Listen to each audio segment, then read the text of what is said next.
Hi, Becky Henry here, providing you another peek at a topic from the Hug Toolkits, providing hope, understanding, and guidance for caregivers of those with eating disorders. Today's topic is enabling, and I know that term can get a bad rap.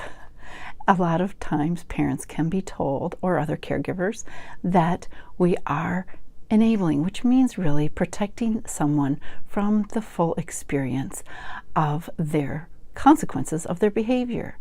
And it's terrifying to not do that sometimes because the consequences of their behavior can be so deadly.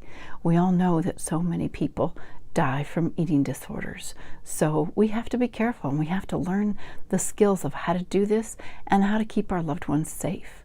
For more information, you can look at my website at beckyhenry.com, and you can subscribe here for more videos, and of course see the Hug Toolkits for more in-depth information.